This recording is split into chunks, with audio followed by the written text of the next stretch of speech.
समस्याओं के बारे में हम सब बहुत समय से बात कर रहे हैं। ज़ाहिर है कि अ, किसी भी समस्या के समाधान से पहले समस्या का आकलन करना आवश्यक है। तो उस आकलन को हम लोग लंबे समय से कर रहे हैं और समाज में परिवर्तन की दिशा ललक आ गई है। अब इसके लिए एक दिशा बनानी है, बिल्कुल स्पष्ट कि ये करना है, ये करनी है, ये ब्लूप्रिंट है। हम सबको इसमें लगना है।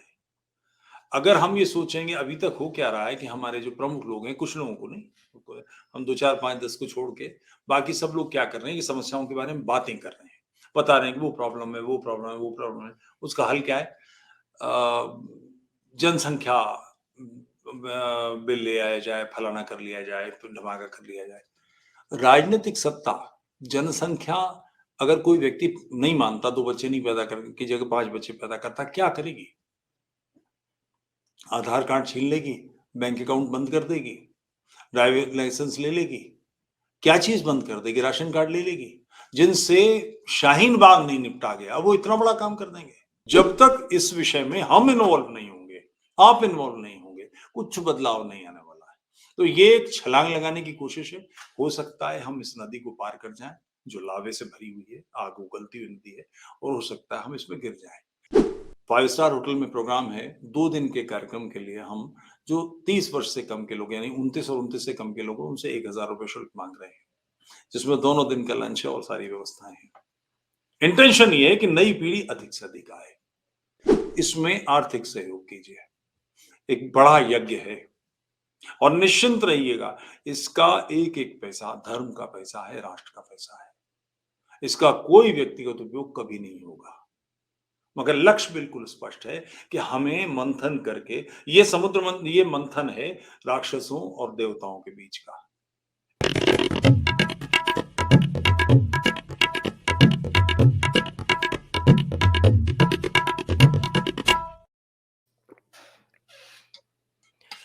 नमस्ते, आप सभी का स्वागत है। आज की चर्चा में हमारे साथ है श्री विनय कृष्ण चतुर्वेदी, जिनको आप तुफैल चतुर्वेदी के नाम से ज़्यादा अधिक जानते हैं। आपका स्वागत है तुफैल जी। जय हिंदू राष्ट्र। आज हम बात करेंगे हिंदू विमर्श के बारे में, जो में हिंदू विमर्श चल रहा है। आज मैंने ये भी पढ़ा समाचार पत्रों में कि अंततः राष्ट्रीय स्वयंसेवक संघ को भी ये पता चल गया कि नैरेटिव बनाना आवश्यक है, तो उन्होंने मुकुल कानितकर जी को भारतीय शिक्षण संस्थान से मुक्त करके और विमर्श नाम की संस्था चलाने के लिए अधिकृत किया। तो ये जो विमर्श चल रहा है, आपको क्या लगता है कि क्या इतना मुखर हो गया है, इतना प्रखर हो गया है कि लगातार नैरेटिव के विरोध में बैठने वाला संघ जो है, वो भी अब विवश हो गया है कि वो भी अब विमर्श की संस्था चलाए? बहुत सुंदर आपने विषय लिया, ये बहुत अच्छा प्रश्न है। मैं राष्ट्रीय स्वयंसेवक संघ का पुराना स्वयंसेवक हूँ। 55-56 वर्ष से अधिक मेरी संघ आयु है, निकट से जानता हूँ। संघ का जो ढंग है, वो कोई बहुत फैलाव चाहने वाला नहीं है। उसकी मनस्थिति ये हमेशा यही है कि जैसे एक तहसील के स्तर से बात करता हूँ, मैं काशीपुर तहसील का कार्य करता हूँ। तो हमारे जो तहसील प्रचारक होते थे, उनके लिए शहर में स संघचालक, कार्यवाह, व्यवस्था प्रमुख यही 3 अधिकारी होते थे, शारीरिक प्रमुख तो होते ही नहीं थे। कुछ स्थानीय शाखाएँ होती थी, जिनके मुख्य शिक्षक इत्यादि होते थे। तो उनकी रीच 15, 20, 50 लोगों तक होती थी, इससे अधिक वो बढ़ना ही नहीं चाहते थे। बौद्धिकता का कोई स्थान ही नहीं था। ये बात तो सदैव से और संघ के अंदर आप किसी से बात कीजिए, वरिष्ठतम लोगों से, जो जिनको विद्वान समझा जाता है, उनसे बात कीजिए कि वो क्या पढ़ रहे हैं, उन्होंने क्या पढ़ा है, तो उनकी रुचि इस प्रश्न के उत्तर में या इस प्रश्न पर विचार करने की भी नहीं होती। मगर कुछ समय से जब से सोशल मीडिया आया है, उन्होंने महसूस किया कि उनके हाथ से लीड निकल रही है। अभी तक स्थिति हिंदुओं की भी ये थी और संघ की भी ये थी कि 1925 से ही हिंदू अस्तित्व में आए, उससे पहले हिंदू अस्तित्व में नहीं थे। ना उनका कोई मतलब था और जो कुछ होना है सब संघ से करना और एक एक ये अजीब-सी चीज़ है या ये कह लीजिए काल का प्रभाव उस तरह का है क्योंकि हिंदूवादी विचार के जितने संगठन हैं वो सब संघ के आगे-पीछे के लोग ही बचे हैं। और आगे-पीछे के लोग इसलिए कह रहा हूँ कि उनको चलाने वाले चाहे वो भारतीय जनता पार्टी हो, चाहे हिंदू जागरण मंच हो या धर्म जागरण हो, विद्यार्थी परिषद हो, कोई भी हो, उसमें संगठन मंत्री होते हैं जो आरएसएस के होल टाइमर्स होते हैं, वो सारी व्यवस्था को सँभालते हैं। सदैव से ये चला आ रहा है। उसके अलावा जो और पैरेलल धाराएँ थी, हिंदू महासभा वो लगभग नष्ट हो गई है। आर्य समाज वो बहुत थोड़े से पश्चिम उत्तर प्रदेश और हरियाणा की जाट बेल्ट में ही रह गई, बाकी सब समाप्त हो गया है। तो कुछ उसमें शायद इसका योगदान है, मगर संघ की ये मानसिकता है कि हिंदू विषय विमर्श के बारे में, हिंदू विचार के बारे में केवल हम बात करें। हमारी ही होनी चाहिए। किसी को इस बात से ऐतराज़ हो तो फिर मैं निवेदन करता हूँ कि राजनीति में धर्म न रहे। इसका विचार पहली बार नाना देशमुख लाए थे। इसका प्रस्ताव अटल बिहारी वाजपेयी लाए थे। इसको सेकंड आडवाणी जी ने किया था, जिसका नतीजा ये निकला था कि शिवसेना उस पर समस्या खड़ी हो गई थी। अकाली दल की कुछ शाखाएँ विरोध में चली गई थीं, वहीं से बवाल खड़ा हुआ। तो वो चाहते हैं कि हमारे हाथ में, हमारी दृष्टि से सब कुछ देखा जाए। आसमान हमारी खिड़की से देखा जाए। ये संघ की नीति है और इस खिड़की को न तो वो बनाना चाहते हैं, न बढ़ाना चाहते हैं, न उसका स्वरूप प्रकट करना चाहते हैं। अब सोशल मीडिया की स्थिति ये आ गई है कि अंड-बंड बातें करना मतलब अनबन बिल्कुल ठीक बात है। 3 वर्ष पहले मोहन भागवत जी हम सरसंघ चालक का नाम लेते हैं तो परम पूजनीय लगा कर लेते हैं। ये हमारे अंदर ये संस्कार उतारता है कि सरसंघ चालक अवैध है, इस पर उँगली नहीं उठाई जा सकती, इसके बारे में बात नहीं की जा सकती। मगर किस हद तक जाएँगे? दिल्ली में कार्यक्रम हुआ और वो एक दिल्ली में नहीं हुआ, 3 दिन के कार्यक्रम कई जगह किए थे। इंटेंशन ये थी कि संघ का परिचय जो संघ के लोग नहीं है उनमें दिया जाए, तो उन्होंने उन सबको बुलाया। पहले दिन पता लगा लोग ही नहीं आए, बुलाया नहीं, तो अगले दिन फिर संघ के लोगों को ये गलतफ़हमी है, ये रहता है कि हम जाएँगे, कुलदीप नैयर से बात करेंगे और सच्चर से बात करेंगे और फलाने को बुला लेंगे और ढिमाके को बुलाएँगे, जाने क्यों? हमारा जो कार्य है, हिंदुओं में कार्य करने का वो करना चाहिए। तो उससे अलग और उसमें तीसरे दिन प्रेस कॉन्फ्रेंस थी। उसमें प्रेस पत्रकार ने कुछ प्रश्न पूछा तो मोहन भागवत भड़क कर बोले, संघ ने हिंदुओं का ठेका नहीं ले रखा। ये बात दूर तक जानी चाहिए थी और गई। उन्होंने स्टेटमेंट दिया। मेरठ में सरसंघ चालक जी का कार्यक्रम हुआ था। 2 लाख कार्यक्रम स्वयंसेवकों को 2 लाख वो भीड़-भाड़ जमा करके लाए जाते हैं। उस वक़्ती तौर पे कपड़े-वपड़े संघ गणवेश बनाया जाता है। जो संघ की दैनिक शाखा के स्वयंसेवक हैं, वो बहुत कम होते हैं उसमें। और उस कार्यक्रम में मैं तो चूँकि कई कार्यक्रमों का उसका प्रत्यक्षदर्शी हूँ, वहाँ बैठकर वो मैदान में कुइया खोदते हैं, गड्ढा खोदते हैं। वो इतनी बोर बातें होती हैं वहाँ सामने सुनने कि किसी की दिलचस्पी नहीं होती। उसमें कह दिया कि इस्लाम के बिना धर्म अधूरा है। अब ये सारी बातें तो दबोचे जाएँगे। सोशल मीडिया से पहले हिंदुओं के पास कोई तरीका नहीं था अपना गुस्सा दिखाने का, कोई तरीका बताने का, अपने अपना दबदबा या हम भी कुछ हैं, हमारी इससे भी कुछ है, अगर हमारे खिलाफ तुम बात करोगे तो हम भी बोलेंगे। इससे पहले कोई तरीका नहीं था। सोशल मीडिया ने एक रास्ता दिखा दिया और उसका दबाव है। तो वो विमर्श अब पकड़ने की कोशिश कर रहे हैं, मगर वो इस तरह का मामला है, संघ की एक नीति है। आप सामान्य व्यक्ति हैं, आपके बारे में कोई चर्चा नहीं करेंगे। आप कद्दावर हो गए, तो स्टैंप लगा देंगे कि हाँ, ये हमारा व्यक्ति है। विमर्श पर तब बात कर रहे हैं, जब इस विमर्श ने लोगों की बिसात उलटने की क्षमता दिखाई है।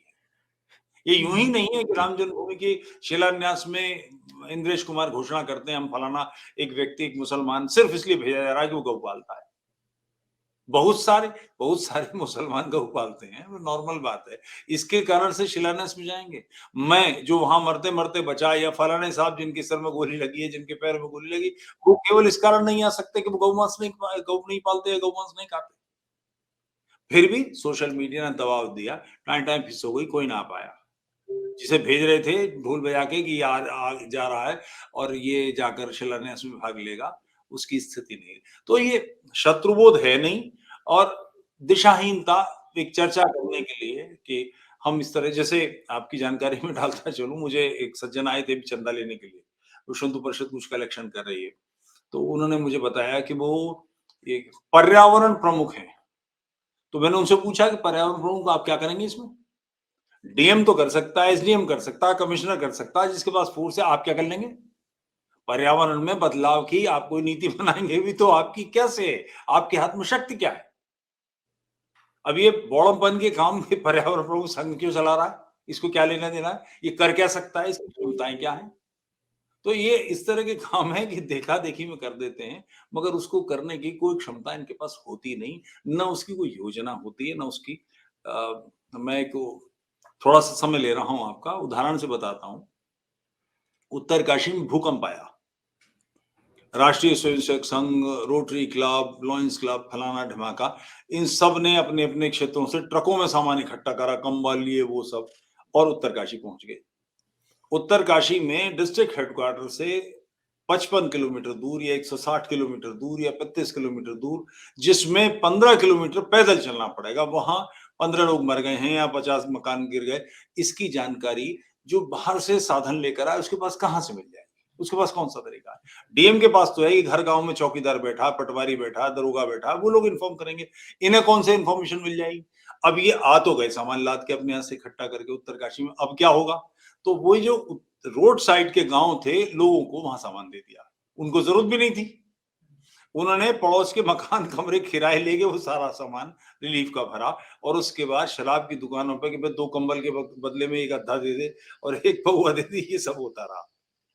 तो जिन कामों को करने के लिए हम बने नहीं हैं, उन कामों को हम क्यों कर रहे हैं? यहाँ पर भारत विकास परिषद एक संस्था है संघ की, मैं उसका सचिव हूँ। कोरोना के पीरियड में हमने कंसंट्रेटर इकट्ठे किए, परचेज कर लिए। कोई ज़हीन आदमी थे, काबिल आदमी, उन्होंने पूरा कंटेनर मँगा लिया चाइना से और यहाँ फिर वो 50-50, 60-60 हज़ार में जो 15-15 हज़ार के कंसंट्रेटर थे वो बेचे। ले लिए हम लोगों ने। अब मेरे पड़ोसी को कैसे पता लगेगा कि मेरे घर में 10 कंसंट्रेटर हैं, जो ज़रूरत पड़ेगी तो मैं तुम्हें दे सकता हूँ। ये काम हमारे करने का है क्या?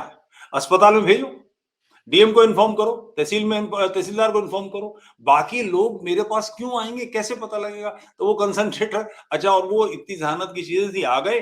अब उनको सर्विस की जरूरत पड़ी तो पता लगा वो चाइना का माल है, सर्विस करने का कोई तरीका ही नहीं है, वो सब बेकार हो गई। तो ये जो देखा देखी के काम है, ऊट पटांग, इनको करने, जैसे वामपंथियों में एक विमर्श के नाम पर वो लोग काम करते हैं, स्टडी सर्किल चलाते हैं। उनके यहाँ टीचर और उनके छात्रों के साथ बीच में बातचीत होती है, विषय तय किया जाता है, लोगों को प्रेरित किया जाता है। यहाँ विमर्श का मतलब है कि मैं बोलूंगा, मैं प्रचारक हूँ और आप मेरा भाषण सुनेंगे, मेरा बौद्धिक सुनेंगे। ऐसे विमर्श होते हैं क्या? इस तरह की चीजें इसीलिए सफल नहीं हो पाती कि उनके पीछे कोई योजनाबद्ध गति नहीं है। क्लासेस लीजिए, कहीं से कोई तरीका निकालिए कि जिसमें लोगों के साथ बातचीत करके एक माहौल बनाया जाए। अभी जो सोशल मीडिया पर माहौल है, संघ के सत्संग चालक ने ही कहा था ना कि बौद्धिक क्षत्रिय विकसित होंगे और हो सकता है ये हमारे स्रोत से ना आए। कारण कि हमारे पास विकसित करने का कोई स्रोत ही नहीं है, कोई तरीका ही नहीं है। अगर ये संजीदगी से काम करना चाहते हैं, तो ये बहुत अच्छी बात है, मगर उसको करने के लिए जो लोग योग्य हैं इसके, जो तज्ञ हैं, जो विद्वान हैं, उनको आगे करें। यहाँ उल्टा है कि इन्हें विद्वानों को इकट्ठा कर लेंगे और खुद मार्गदर्शन शुरू कर देंगे। बोले इंद्रेश जी मार्गदर्शन करेंगे, कैसे होगा? इंद्रेश जी में मतलब कौन से ओटीसी तो की जाती है ना, ट्रेनिंग तो होती है ना ओटीसी के नहीं, माध्यम से। वो ट्रेनिंग थोड़ा शारीरिक और थोड़ा बौद्धिक कार्य होता है, मगर वो बहुत, मतलब आईक्यू के स्तर पर कोई खास चीज नहीं है। ये यूं ही थोड़ी है कि 1925 से लेके आज तक भारतीय जनता पार्टी, भारतीय जनसंघ, ये तो सार्वजनिक है ना, संघ में चली नहीं पता लगता, अंदर की बात है, मगर संघ भाजपा और जनसंघ में तो है। एक नाम दीनदयाल उपाध्याय का है, जिसमें साहित्य उनका उपलब्ध है, चिति, राष्ट्र वगैरह। ये बातें छिपाई जाती हैं। तोतापुरी नाम के एक बाबा थे, उनकी पूरी किताब वैशेषिक शास्त्र दीनदयाल जी के नाम पर पेल दी गई, पूरी किताब पेल दी गई। दीनदयाल जी का एक शब्द नहीं है उसमें। तो झूठ बोल रहे हैं, उस सन्यासी का सारा कुछ पद्मपुरी के थे वो, सारा उस सन्यासी का सारा परिश्रम खा गए। कोई एक व्यक्ति तो दिखाई दे। अटल जी बहुत अच्छा बोलते थे, शब्दों का चयन करते थे, भाव भंगिमा थी, मगर क्या तार्किक रूप से, बौद्धिक रूप से उनकी कोई विद्वता कहीं प्रकट होती है? उनके भाषण पढ़ लीजिए। आज जो किताब में, वो एक हमारे एक साथी शायर थे, वो गाकर पढ़ते हैं ना मुशायरे में, वो वाहवाही मिलती है, तो वो कहते हैं, उनकी एक लाइन है, ये टेंट हुआ तो किताबों में छप नहीं सकता। तो वो जो भाव भंगिमा है वो कागज पे तो नहीं आएगी। कागज पे आप पढ़िए तो आप पाते हैं कि कुछ भी नहीं है, कोई दम नहीं है। उसका कारण ये है कि इसे विकसित करने का तरीका नहीं है। अगर विमर्श के नाम पर आज विकसित करने की कोशिश कर रहे हैं तो बहुत अच्छी बात है, इस काम को किया जाना चाहिए, क्योंकि ये फील्ड्स ही हैं जो सारी चीजें करते हैं। इन्हीं विश्वविद्यालयों से, इन्हीं फाइन आर्ट्स के संस्थानों से, इन सारी जगहों से गुरिल्ला दस्ते निकलते हैं जो छापामार काम करते हैं और जिसके परिणाम से विजय मिलती है। केंद्र में राजनीतिक सत्ता हमारी आ जाने से या भाजपा के आ जाने से विमर्श नहीं बदलता। आज भी भाजपा की सत्ता कितने साल हो गए? कुछ बदलाव आया है? कोई काम हिंदू पक्ष का हुआ है? राष्ट्र के पक्ष की कोई दिशा बनी है? तो नहीं दिखाई दे रही। उसका कारण वो यही है, तो संभवतः विमर्श इनके पास नहीं है, इसलिए नहीं बनी, और दूसरों से विमर्श जो है वो लेते नहीं है। कैसे होगा, कैसे बनेगा? अगर विचार नहीं कर पाएंगे और कोई दिशा नहीं हो, ब्लूप्रिंट तो चाहिए ना। केंद्र में भाजपा की सरकार आ गई, फिर क्या होगा? भाजपा की सरकार एक टूल है, इस टूल के माध्यम से कुछ हम प्राप्त करना चाहते हैं, कोई लक्ष्य लेना चाहते हैं। इसी का परिणाम है कि 370 हटती है, 35 से हटती है और बैक साइड से डोमिसाइल लगा दिया जाता है। सेम यही तो था कि जो वहां का रहने वाले बाहर का आदमी है वो जमीन नहीं खरीद सकता, यही तो 370 थी, वो फिर लगा दिया, 4 साल बाद जाके कुछ किया गया है इसमें। वैसा को वैसे ही घुमा दिया गया। तो ये क्या है? राम जन्मभूमि का मंदिर बने, श्रेष्ठ काम है, इसमें कोई गड़बड़ नहीं। मगर राम जन्मभूमि का मंदिर जिस मानसिकता ने तोड़ा था, जो आज भी ताल ठोक रही है कि 50 साल में वापस ढा देंगे, अभी कहना शुरू हो गया है।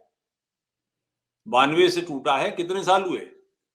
92, 7, 23, 22, 23, 30 31 साल साल हुए। हुए हैं। 50 वर्ष में तोड़ देंगे, ये बात वो स्टेटमेंट देने लगे हैं। और कौन? वो जो 2 पीढ़ी पहले जिनके बाबा हिंदू थे, ऐसे मुसलमान ही बोलने लगे हैं। तो इस मानसिकता को ध्वस्त करने के लिए कुछ किया क्या? इस मानसिकता को दबोचने के लिए, कम करने के लिए, राष्ट्र में अराष्ट्रीय लोग जो हैं इनको नष्ट करने के लिए कुछ किया क्या?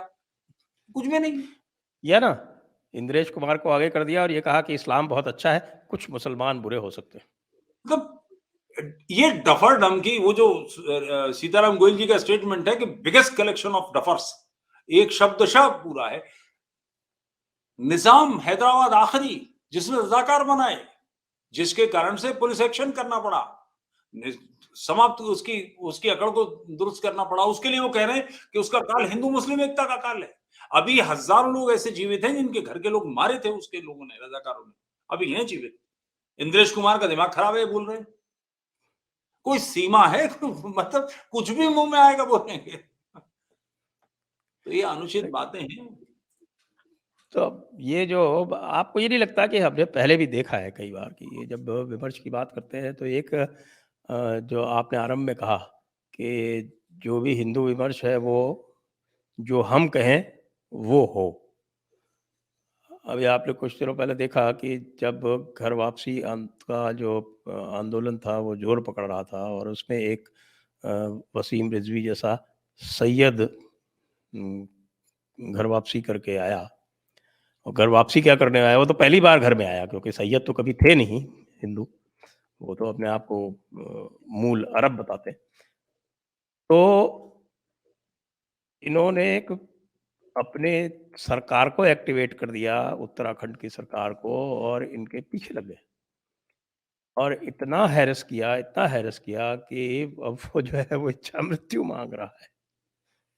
तो इसके पीछे आपका, मुझे तो, मैंने कई बार कहा है ये, और इसके लिए लोग मेरे से रुष्ट हुए हैं कि ये क्या हिंदू चर्च बनना चाहता है? बात बिल्कुल ठीक है कि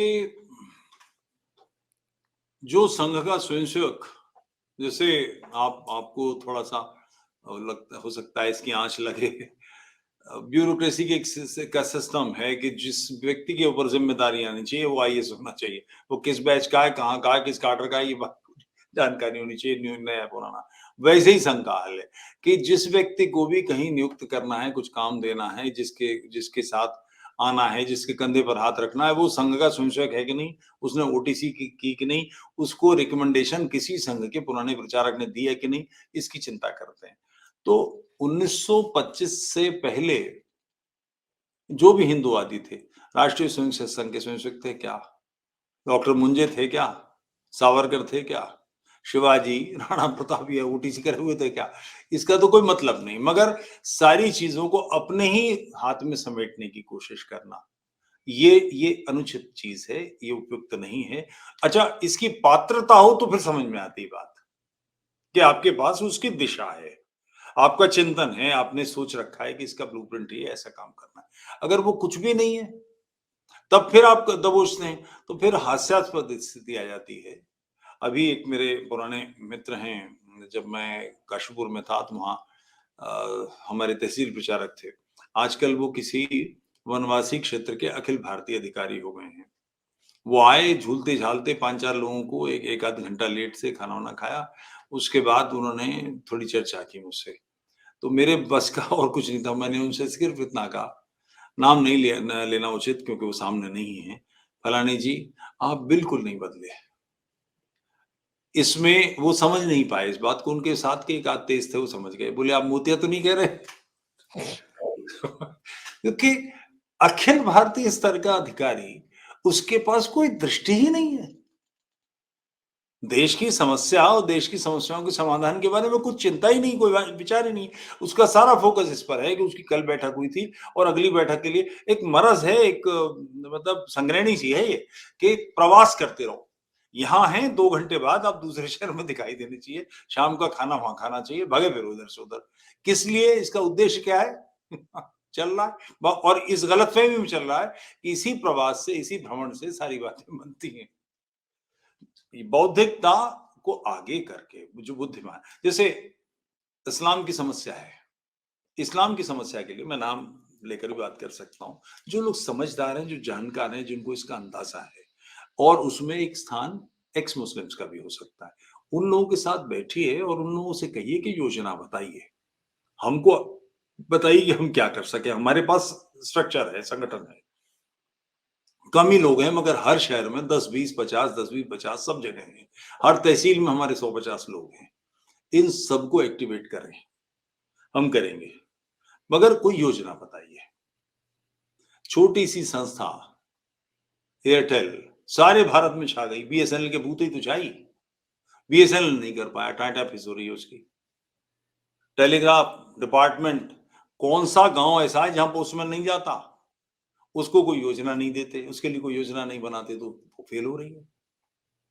यही काम प्राइवेट वाले कर रहे हैं, तो वो बड़े पैमाने पे कर रहे हैं। तो इतना बड़ा तंत्र है, इस तंत्र को कुछ बौद्धिक रूप से, मगर बौद्धिक लोगों का मार्गदर्शन करने की बीमारी मत पालिए।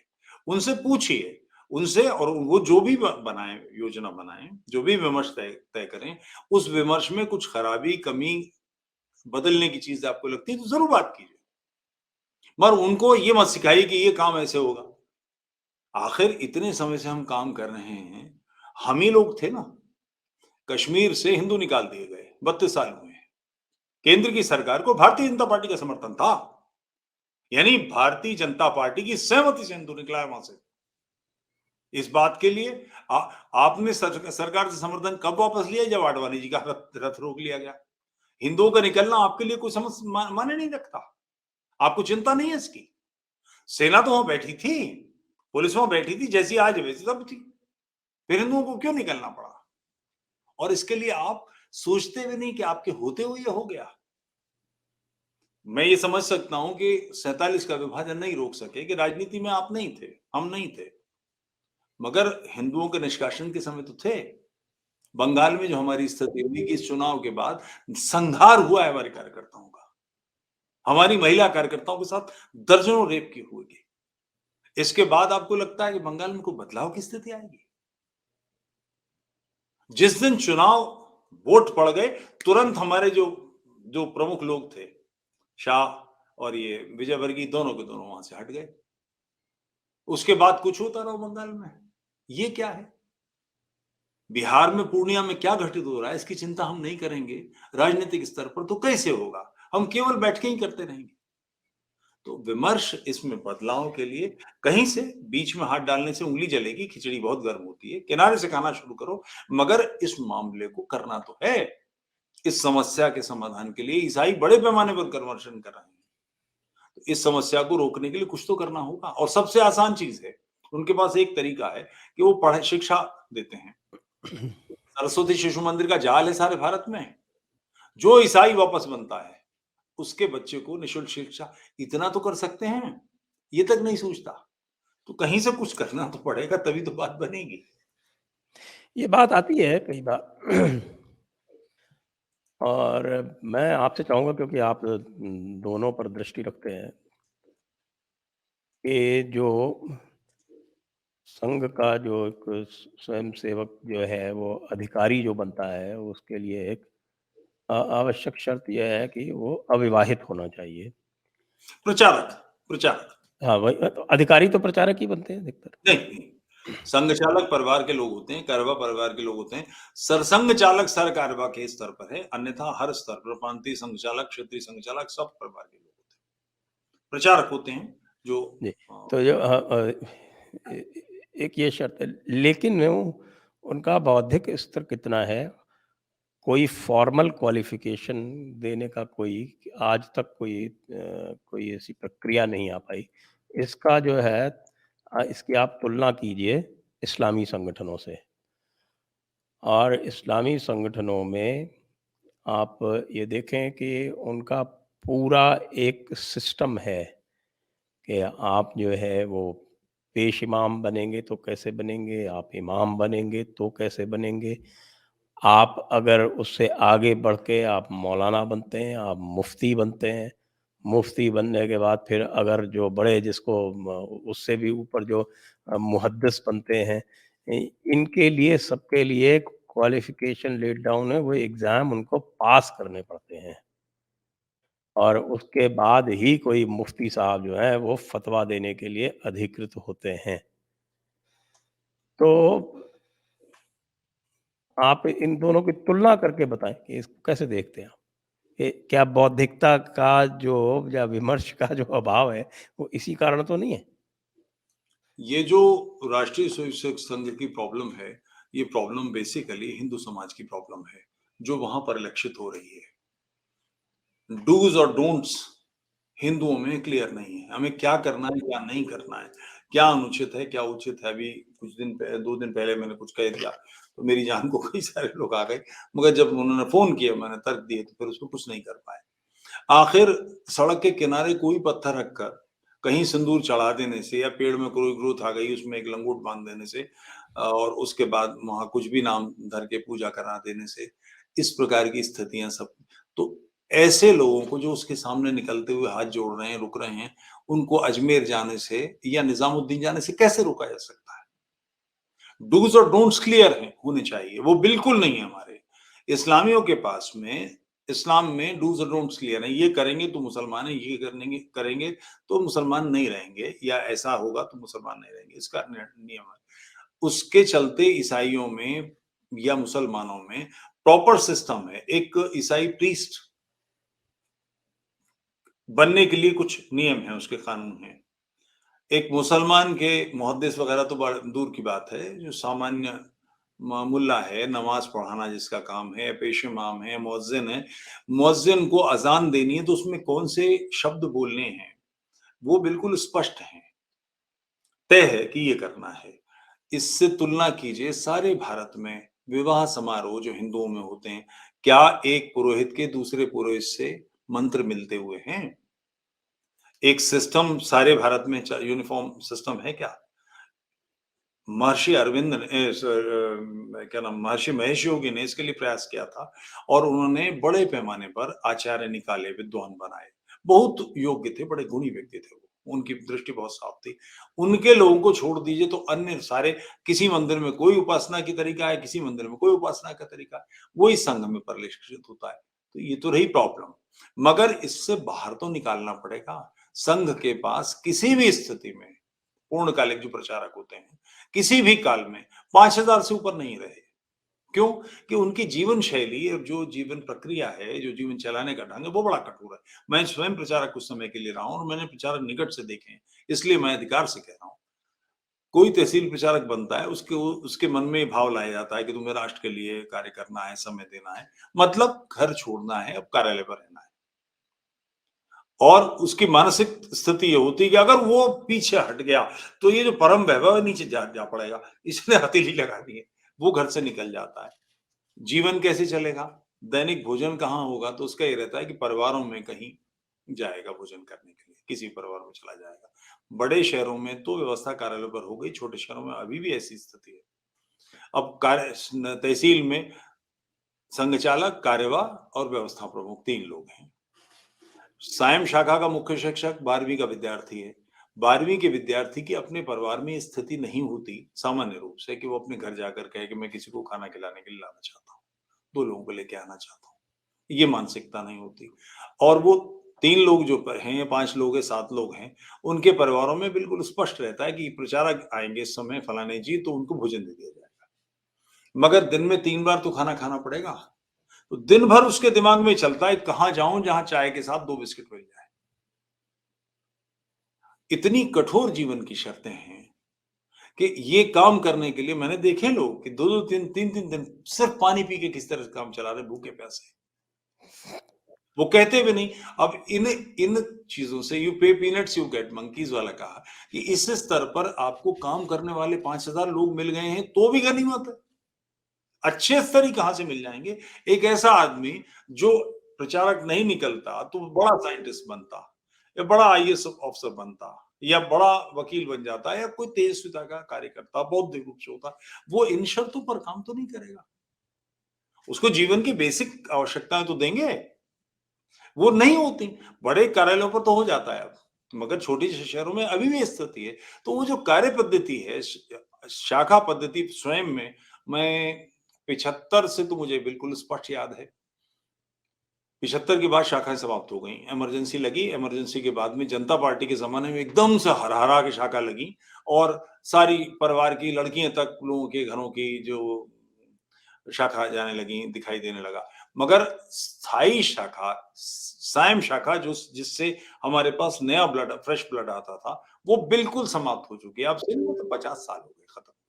झूठ बोला जाता है, व्रत दिए जाते हैं कि इतनी है, ऐसी है, वैसी है, फलानी है और हम वही व्रत जो तहसील प्रचारक जिले को दे रहा है, जिला विभाग को दे रहा है, विभाग केंद्र प्रदेश को दे रहा है, प्रदेश केंद्र को दे रहा है। वही कह रहे हैं कि अगले इस वर्ष में हम 50 लाख लोग नए लोगों को जोड़ेंगे। जो जीवन शैली, जो कार्य पद्धति कहाँ से आ जाएँगे? इंटरनेट पे काम करने वाले लोग, मोबाइल रखने वाले लोग, किसके पास फुर्सत है कि वो इस तरह के खेलों में इंटरेस्ट ले? तो उसके पास अच्छे लोग नहीं मिलते।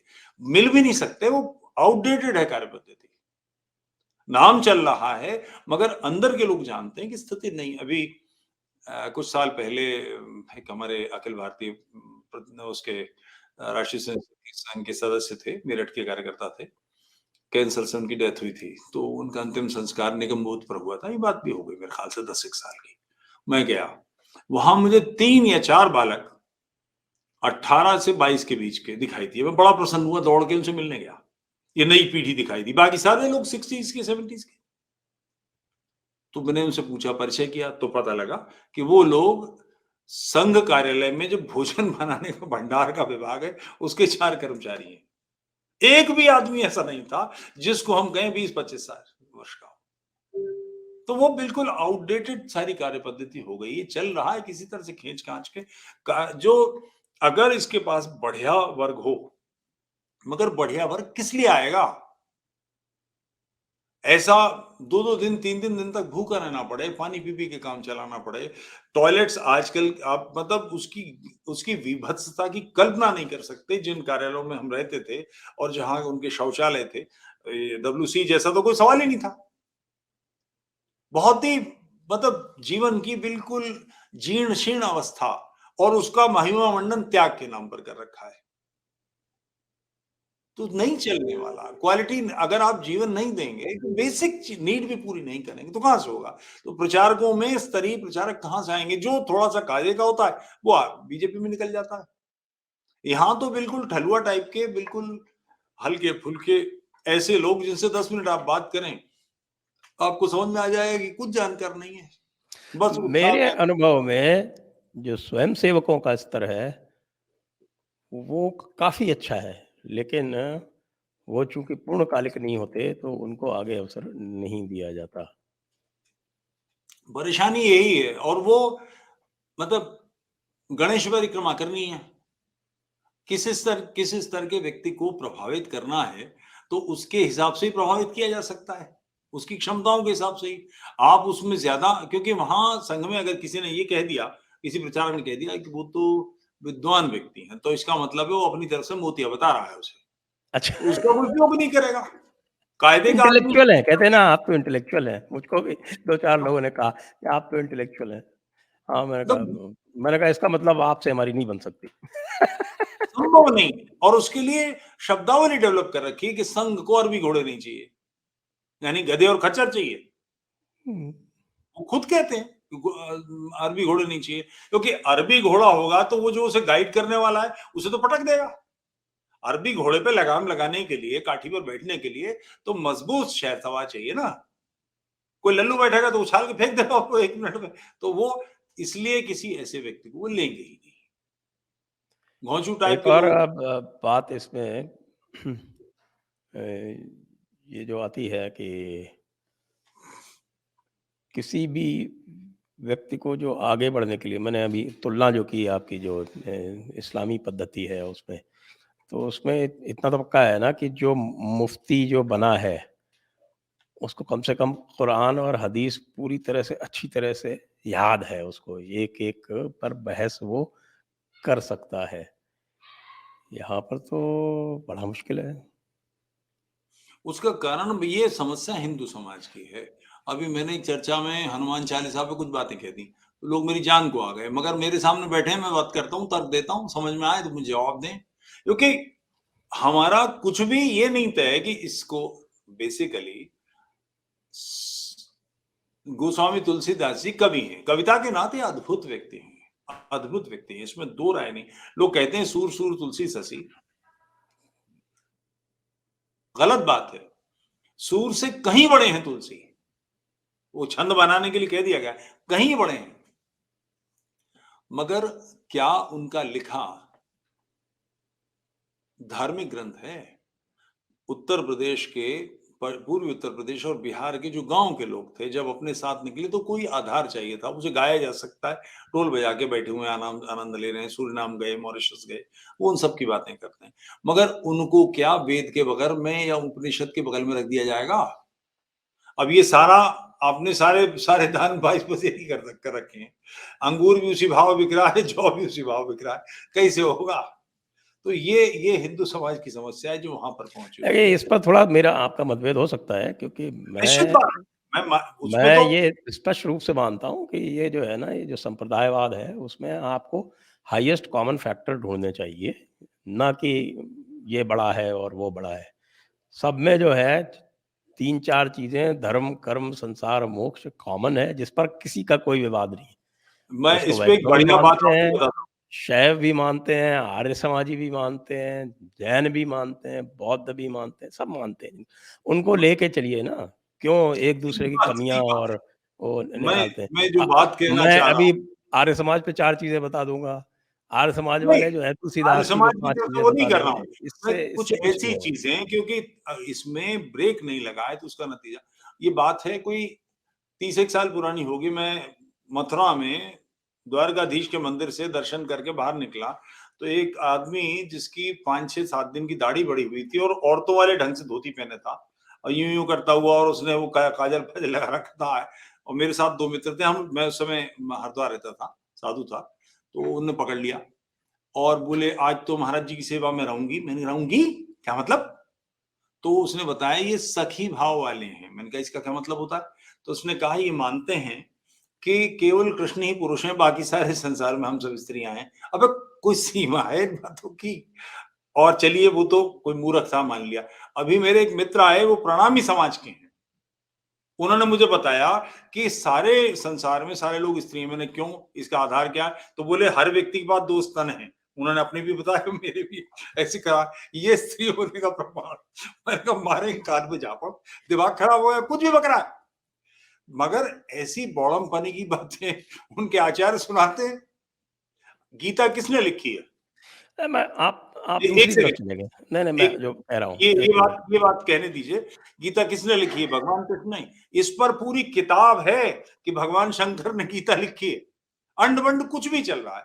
तो इस्लाम में ऐसी सारी चीज़ें जो उसके अनुकूल नहीं थी, उनको रद्द किया गया और उसकी व्यवस्थाएँ बनाई गई। नहीं, नहीं, हमको उनके यहाँ भी सब तो अलग-अलग है ना, बरेलवी कुछ मानते हैं और आपके देवबंदी कुछ बेसिक में मानते फर्क नहीं हैं, है। अहले हदीस कुछ मानते हैं, लेकिन वो भी जो है उनके एक कॉमन मिनिमम प्रोग्राम है। मैं बिल्कुल यही कह ठीक। रहा हूँ आपसे, कि भई एक कॉमन मिनिमम होना चाहिए, उसके बाद आप कुछ भी करते रहिए, आप सखी भाव रखिए, आप सखा भाव रखिए, आप जो है वो द्वैत रहिए, आप अद्वैत रहिए, कुछ भी रहिए, लेकिन कॉमन मिनिमम क्या है? उस कॉमन मिनिमम पे उसके ऊपर मुफ्ती तो सबके होते हैं। भाई एक जो है शिक्षा का एक स्तर तो कम से कम निर्धारित किया जाए। हम संघ की बात कर रहे हैं, जो अपने आप को सबसे बड़ा संगठन कहता है। निश्चित तो रूप उस से। संगठन के तो मानक होने चाहिए कि कहीं तो कोई कि साहब ठीक है वो ओटीसी शुरू में कर ली, उसके बाद प्रचारक बन गए, उसके बाद फिर कोई तो कुछ आगे होगा, कुछ भी नहीं होगा। वर्तमान का जो सोशल मीडिया है, इसका उपयोग करना कितने लोग जानते हैं? क्या वर्तमान में सोशल मीडिया के अतिरिक्त कुछ हो सकता है? आज की स्थिति ये है, एक फ़िगर दिया गया, फ़िगर डिस्प्यूटेड हो सकता है, लेकिन जो उसका जो आशय है, वो बहुत स्पष्ट है। वो ये है कि 2004 में संघ घर बैठ गया, क्योंकि उसको अपमानित किया गया और उन्होंने कहा कि ठीक है, तो बीजेपी वाले अपने आप कर लें और बीजेपी की पार नहीं पड़ी, विशेषकर उत्तर प्रदेश में हारे तो फिर पूरा देश हार गया। आज संघ के स्वयंसेवकों का और भारतीय जनता पार्टी के कार्यकर्ताओं का अनुपात जो उस समय 1:1 हुआ करता था, आज 1:32 है। फिर भी हम यह एक आशा रखते हैं कि संघ जो है उनको प्रभावित कर सके। तो अब संगठन के स्तर पर तो प्रभावित नहीं कर सकता, घर भी बैठ जाए तो भी कुछ नहीं होने का। तो कम से कम बौद्धिकता के स्तर पर प्रभावित करने का प्रयास करें, क्योंकि पॉलिटिकल पार्टी की अपनी मजबूरियाँ होती हैं। चलिए ये बात हुई, अभी हमको अपने हिंदू जागृति सम्मेलन पर भी बात करना है, उसके पहले जो 2 छोटी-सी बातें और करनी थी वो कर लेते हैं। वो ये है कि अभी जो संघ की प्रतिनिधि सभा हुई उसमें 2 ऐसे विषय आए जिनसे कुछ ऐसा लगा कि संघ जो है वो थोड़ा-सा हिंदू विमर्श पर लौटना चाहता है। और एक बात उन्होंने कही कि वो मुस्लिम आउटरीच जो है वो उनका उद्देश्य नहीं है, वो तो यदि कोई आता है तो उसका स्वागत है। एक बात ये जो बहुत समय से मेरे विचार से परम पूजनीय सरसंघ चालक महोदय कह रहे हैं, उसके विपरीत मुझे तो लगता है। आप बताएँगे। दूसरी बात अ, जो आई वो हिंदू राष्ट्र का जो उन्होंने कहा, ये हिंदू राष्ट्र की ये बात जो है ये पिछले 30 वर्ष से इन्होंने नहीं कही थी, पहले क्या कहा करते थे। तो पिछले 30 वर्ष से भारत हिंदू राष्ट्र है, था, है और रहेगा। ये वाला जो विमर्श है, ये भी अ, सरकारवाह महोदय ने जो प्रेस कॉन्फ्रेंस में कही, ये भी मुझे बहुत दिनों बाद सुनने को मिला है। आपको क्या लगता है, क्या कुछ आपका हमारा असर आ रहा है? सोशल मीडिया का जो दबोचना है, मैंने कुछ दिनों पहले आपने उसका प्रयोग भी किया जब जेडी ने, मैंने नाम लिया था सुरेश चिपलूणकर का, उज्जैन के। उन्होंने नोटा-नोटा मचाया, उधम मचाया, कुछ और लोग भी उनके साथ लगे और मध्य प्रदेश की सरकार बैठ गई, भाजपा की सरकार नहीं बनी। उसने तोड़ के फिर दोबारा बनाई, वो अलग बात है। तो ये स्थिति दिखाई दे रही है। आखिर भाजपा केंद्र में आना हिंदुओं की विजय है क्या? आपको ये तो करना ही पड़ेगा कि हिंदुओं के पक्ष में कुछ तो करें।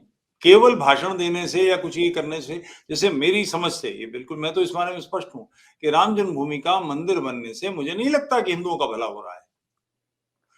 राम जन्मभूमि का मंदिर जिन्होंने तोड़ा, उस मानसिकता को डेंट पहुंचाओगे, उसको उसको खंडित करोगे, उसको समाप्त करोगे, तब कुछ बात बनेगी। भाजपा के लोगों में संघ चाहता है और संघ कर सकता है, उसके पास संगठन मंत्री हैं, मगर संगठन मंत्रियों की भी क्षमता क्या है? जो लोग संगठन मंत्री हैं, उनकी पात्रता क्या है? वो कितने पढ़े लिखे? कुटिलता के साथ इक्वेशंस बिठाने में वो सक्षम है, मगर बौद्धिक विमर्श के स्तर पर वो दिशा दे सकते हैं क्या? अगर नहीं दे सकते तो भाजपा नियंत्रण से नहीं बाहर रहेगी, कोई नहीं रोक सकता उसको। ये स्थिति आएगी कि आपके तालमेल की, आपकी आवश्यकता उसको नहीं रहेगी। भाजपा के लोग उम्मीद करते हैं कि भाजपा के लोग हमारे दरबार में हाजिरी दें, मगर भाजपा अगर बड़ी है और 1:32 का रेशियो है, तो कैसी बात बन जाएगी? कोई क्यों आएगा? आपके पास देने को क्या है? आप उसका कुछ बिगाड़ नहीं सकते, आप उसका कुछ बना नहीं सकते, तो कैसे बात बनेगी? बनाने बिगाड़ने दोनों के लिए कुछ बौद्धिक रूप से इस भेजे में कुछ है कि नहीं, भूसा भरा है, तो उसमें काम काम कहाँ बनेगा? हिंदू राष्ट्र के प्रश्न में पक्ष में भी आज बोल रहे हैं, मगर यही मानसिकता अब से थोड़ी बहुत जमाने से है कि भारत के जो मुसलमान है वो मोहम्मदी हिंदू हैं। इस चिंतन को, ये शब्द को कॉइन करने का क्या मतलब है? अगर मोहम्मदी हिंदू हैं तो पाकिस्तान हिंदुओं ने बनाया, कश्मीर से हिंदुओं ने निकाला, फिर रोना किस बात का? Same DNA. इस सेम डीएनए की थ्योरी का क्या मतलब है? इस पे एक बहुत अच्छा जुमला नागपुर पुणे में एक प्रचारक हैं, पुराने प्रचारक हैं, अब नाम लेना उनका उचित नहीं, उनका फोन आया था ये डीएनए वाली थ्योरी से अगले दिन। होंगे कम से कम 80 वर्ष के, पुराने लोग हैं, गुरुजी के साथ के लोग। उन्होंने मुझसे कहा कि हमारा डीएनए एक है, ये आदमियों के डॉक्टर को नहीं पता लगा, डॉक्टर ढोल को पता लग गया। अब इसका क्या सेंस है? क्या बोल रहे हैं? डीएनए बिल्कुल एक है, इसमें दो राय नहीं, किसी को संदेह नहीं है, मगर क्या वो इस बात को मानते हैं? बंदर का और आदमी का डीएनए भी लगभग समान है। वही नहीं, और भी कई चीजें, तो इससे कैसे बात बनेगी? और इस अभाव का कारण है, मैं आपके चैनल के माध्यम से लोगों से कहता हूं नाम लेकर, असरार अहमद को सुने, पाकिस्तान का मर गया अब तो। मैं उसको मंत्र मुग्ध होकर सुनता हूं, 1.5 घंटा 2-2 घंटा बोलता है। विद्वता किसे कहते हैं? वैश्विक स्तर पर अध्ययन उसका क्या है? क्या हमारे पास उस स्तर के लोग हैं? अगर सोशल मीडिया के लोगों को एक तरफ कर दें, जो थे उनको ऑनर नहीं करते। विवेकानंद केंद्र अवश्य बना रखा है, विवेकानंद की बात नहीं करेंगे कभी। आपने कभी संघ के बौद्धिक में श्री अरबिंदो की बात सुनी? महर्षि अरविंद को जिन्होंने मानता नहीं है। राष्ट्र धर्म और राष्ट्र को सनातन धर्म के साथ परिभाषित किया और तर्कपूर्ण परिभाषित किया। उनके तर्कों का कोई उत्तर नहीं है किसी के पास। उनकी बात आपने कभी सुनी वहाँ?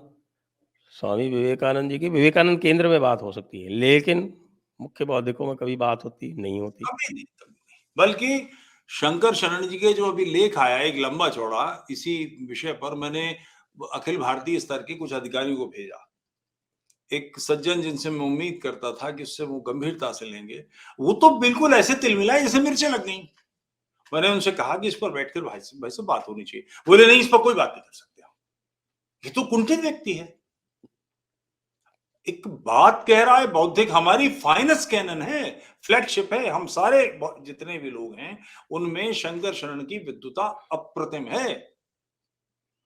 उस व्यक्ति के बात सुनकर पढ़कर राजी नहीं है, और उसने किताब लिखी थी मोटी, राष्ट्रीय स्वयंसेवक संघ की राजनीति, एक हिंदू आलोचना।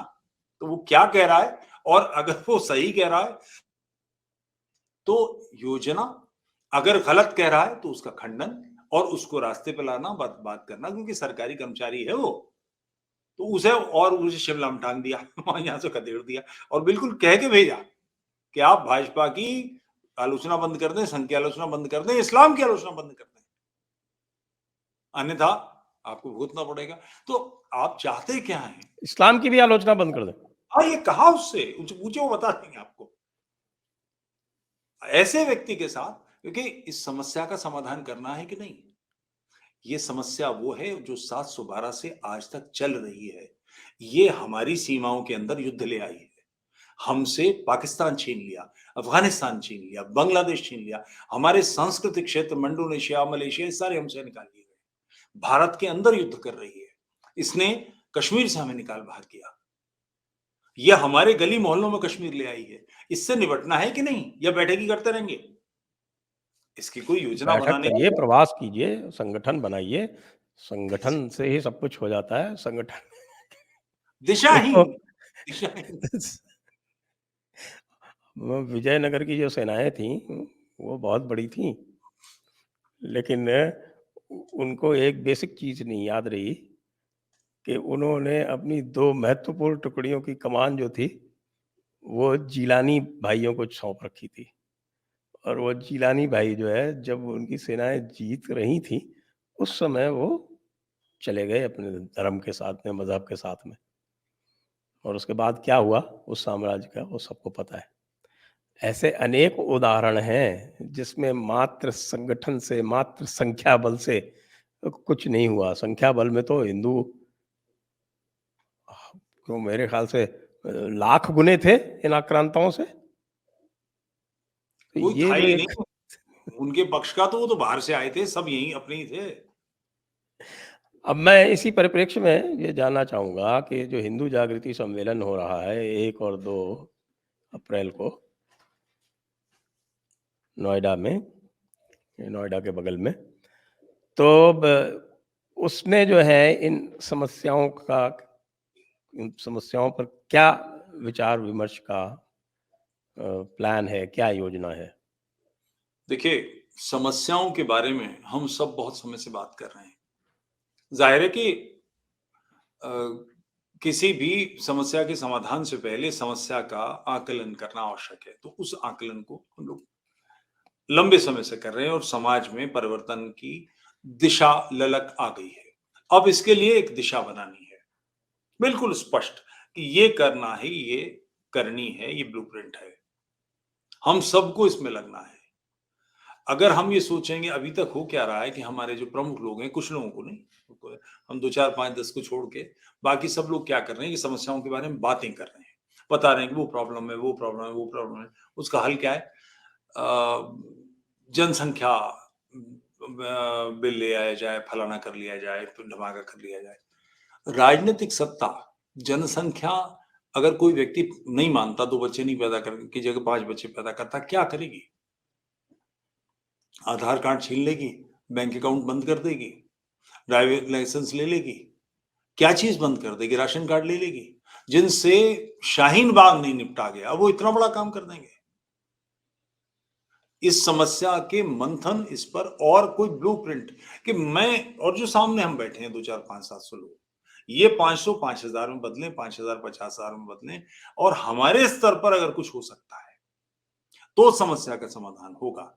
राज्य की शक्तियों से हम सोचते रहे कि वो करेंगे, वो करेंगे, वो करेंगे, तो इतनी देर से हम लोग यही बात कर रहे हैं कि वो तो दिशाहीन लोग हैं। संगठन के इन सबके काम से ये होता है कि सरकार आ गई, यानी कुछ लोग एमएलए बन गए, कुछ एमपी बन गए, कुछ मिनिस्टर बन गए, कुछ लोगों के अच्छे व्यापार एस्टेब्लिश हो गए। मगर सामान्य हिंदू की हिंदू के नाते स्थिति क्या रही? कानूनी परिप्रेक्ष्य उसके लिए क्या है? उस पर कोई व्यवस्था नहीं है। जब तक इस विषय में हम इन्वॉल्व नहीं होंगे, आप इन्वॉल्व नहीं होंगे, कुछ बदलाव नहीं आने वाला है। तो ये एक छलांग लगाने की कोशिश है। हो सकता है हम इस नदी को पार कर जाएँ, जो लावे से भरी हुई है, आग उगलती हुई नदी है और हो सकता है हम इसमें गिर जाएँ। मगर अगर हम छलांग नहीं लगाएँगे, तो ये तय है कि हमारे पास 20, 50, 100 साल नहीं है। 10-15 साल का एक विंडो है जिसमें हम ये बदलाव कर सकते हैं। तो इस बदलाव के लिए हुंकार भरना, ताल ठोकना, इसमें आगे बढ़ना ये अनिवार्य कार्य है। इसमें ऐसे सारे लोग जो इन्फ्लुएंसर हो सकते हैं, जो इन्फ्लुएंस कर सकते हैं, प्रभाव डाल सकते हैं, वो निश्चित रूप से आएँ। 5 स्टार होटल में प्रोग्राम है, 2 दिन के कार्यक्रम के लिए हम जो 30 वर्ष से कम के लोग यानी 29 और 29 से कम के लोग हैं, उनसे ₹1000 शुल्क माँग रहे हैं, जिसमें दोनों दिन का लंच है और सारी व्यवस्थाएँ हैं। इंटेंशन ये है कि नई पीढ़ी अधिक से अधिक आए। क्योंकि आपके बस का है, हम लोग दिशा दे सकते हैं, मगर अब बूढ़े बैल कितना खींचेंगे गाड़ी को? आगे बढ़िए, दूसरे कई लोग ऐसे हैं जो नहीं आ सकते, तो इसमें आर्थिक सहयोग कीजिए। एक बड़ा यज्ञ है और निश्चिंत रहिएगा, इसका एक-एक पैसा धर्म का पैसा है, राष्ट्र का पैसा है। इसका कोई व्यक्तिगत उपयोग कभी नहीं होगा। मगर लक्ष्य बिल्कुल स्पष्ट है कि हमें मंथन करके ये मंथन है राक्षसों और देवताओं के बीच का। इसमें से विष भी निकालना है, इसमें से अमृत भी निकालना है, इसमें से ऐरावत भी निकालना है। ये सारे काम हमको करने होंगे। मगर ये बात करते हुए कि वो ये कर दे और वो ये कर दे और राष्ट्रपति ये कर दे और प्रधानमंत्री ये कर दे, ये मैं बहुत ये और इसमें थोड़ा-सा डिटेल ज़रा-सा है प्रोग्राम्स का कि इसका फॉर्मेट क्या होगा? हम सारे वक्ताओं से, जो 14 वक्ता हैं, उनको बिल्कुल 16 वक्ता हैं, बिल्कुल स्पष्ट 40 मिनट आपके पास हैं। इस 40 मिनट में समस्या 5 मिनट और शेष समाधान का ब्लूप्रिंट कैसे करेंगे आप बताइए। आपको कोई दिशा नहीं दे रहे। जो सर्वोत्तम ब्रेन है हम लोग जानते हैं, इसमें 2-4 लोग छूट भी गए हैं, 2-4 नहीं भी रहे होंगे। कई लोगों ने नाम भी ऐसे दिए हैं कि कई लोगों ने कहा इसे बुला लीजिए, इसे बुला लीजिए, इसे बुला लीजिए। मैंने उनसे विनती की और ये कहा कि ये सारे लोग व्यक्तिगत रूप से यूट्यूबर्स बढ़िया हैं। समस्याओं पर बात कर रहे हैं, मगर उन्होंने कभी समाधान की बात की? यहाँ जो 18 नाम चुने गए हैं, 16 नाम हम लोग ले रहे हैं, ये वो लोग हैं जो हमारी दृष्टि में, हो सकता है मैं असफल हो जाऊँ, आप असफल हो जाएँ, चुना तो हम तीनों ने बैठ कर आए, मगर इंटेंशन ये है कि 40 मिनट में, 35 मिनट में ये 2 टूक बात कि ये करनी है, इस रास्ते पर चलना है। और उसके बाद अंत में, दूसरे दिन अंत में उसका पूरा फॉर्मेट कि ये क्या है, वो बिल्कुल स्पष्ट है हम कि ये किस तरह से किया जाना है। इंटेंशन बस ये है कि आप सारे लोग जो सम्मिलित होने आ रहे हैं, वो भी ये ध्यान रखें कि यज्ञ करने आ रहे हैं। इससे राष्ट्र की दिशा तय हो सकती है। और शायद ये जो विमर्श राष्ट्रीय स्वयंसेवक संघ या इसके लोग कह रहे हैं, विमर्श यहां से भी निकल सकता है। हम सब हिंदुवादी विचार के लोग हैं, राष्ट्र के पक्ष के लोग हैं। हमारी इंटेंशन ये है कि राष्ट्र हर प्रकार से तेजस्वी बने और स्फूर्ति के साथ हम काम कर सकें। इसके लिए जो आप आहुति डाल सकते हो, इसमें डालें। सहयोग कर सकते हो, सहयोग करें। आ सकते हो, आएँ और कोशिश ये करें, अपने बच्चों को जो 18, 20, 22, 25, 27, 29 साल के हैं, उन्हें भेजिए। बजाय इससे कि हम बुजुर्ग लोग यहाँ पहुँचे, उन लोगों को भेजिए जिनके बलबूते राष्ट्र की नैया पार लगनी है। जी हाँ, तो सभी से अनुरोध है कि कृपया इस यज्ञ में अपनी आहुति दें और विशेषकर जो लोग वहाँ पहुँच सकते हैं, वो पहुँचें। याद रखें 1 और 2 अप्रैल, और पूरा का पूरा जो इसका विवरण है, वो डिस्क्रिप्शन में दिया हुआ है। वहाँ जाकर आप पूरा विवरण देख सकते हैं और ये भी देख सकते हैं कि अभी जो हमारा टारगेट है 30 लाख का, हम उससे अभी बहुत पीछे हैं। तो आपके कंट्रीब्यूशन और साथ में रजिस्ट्रेशन दोनों ही वांछित हैं। लिंक जैसा कि बताया तुफैल जी ने और जैसा मैंने भी आपको निवेदन किया, वो डिस्क्रिप्शन में दिया हुआ है, वहाँ जाकर आप इसको कर सकते हैं। तो निश्चित रूप से इन विषयों पर विमर्श होगा और मैं इसके लिए आपको भी साधुवाद देता हूँ और शुभकामना देता हूँ कि यह यज्ञ जो है वो सफल हो। आप सभी दर्शकों का बहुत-बहुत धन्यवाद। तुफैल जी, आपका भी बहुत-बहुत धन्यवाद। जय हिंद, वंदे मातरम। जय हिंद राष्ट्र।